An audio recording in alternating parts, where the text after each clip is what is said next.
timber industry went from Cairns to the border out to Quilpie, and it was a tremendous employer of people. The government owned most of the timber.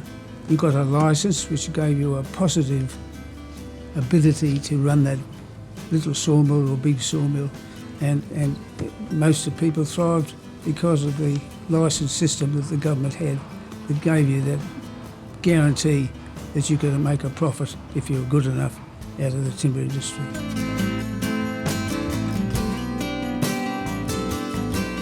The first company was a company called BC Bread. That was my father. Then it turned out they bought Brisbane Sawmills at Windsor, the Brisbane Sawmills. Then later on in life, they started a Breton Company, and then all those companies all got put together under the name of Breton Company. But the person that did it all, that thought of it all, was Uncle Jimmy.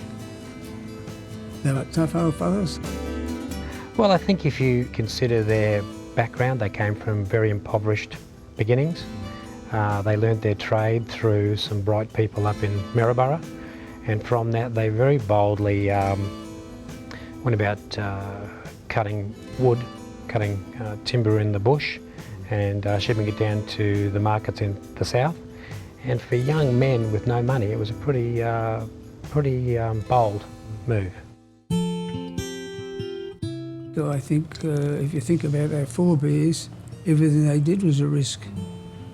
They had a very tough life. Not only were they in sawn timber, they were in the log business. They were just hard-working, deep-thinking, particularly Uncle Jim. You know, this all goes around Uncle Jim's drive, perseverance, never give in, that whole being of the man. And that drive went right through the family and it's continued on through all the next generations. Well, as I said before, when I left school, I was working for the company, same as Bill when he left school.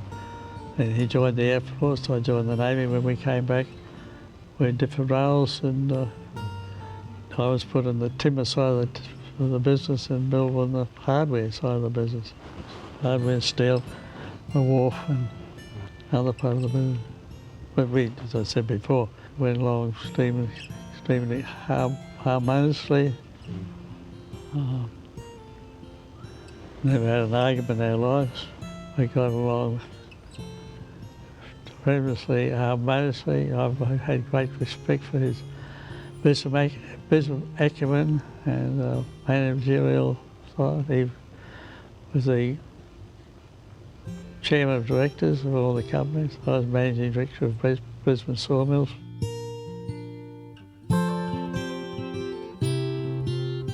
I think probably because Queensland was a very new state when the original Brett boys began, it meant that there was a very much pioneering philosophy. I think that the boldness of the strategies they had lingered in the business.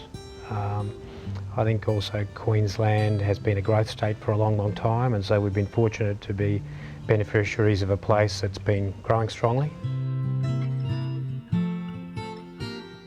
I think the employee numbers and growth were probably inverse because as the business grew in volume, the number of people produced. So if you look back at the historical photographs and you see the scale of the numbers of people sitting in photographs and in sporting teams and in other associated activities of the business, it was a vast employer of people in those, you know, the turn of the century through the 50s, I'd say.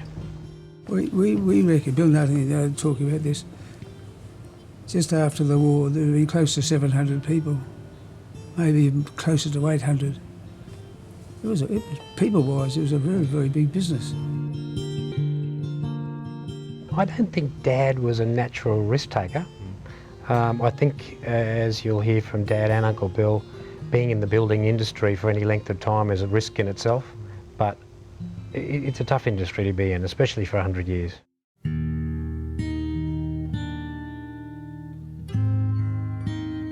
I guess each of the downturns varied. There were obviously some significant times of overbuilding. There were some significant shocks in terms of imported timber pricing, and a combination of a lot of different things.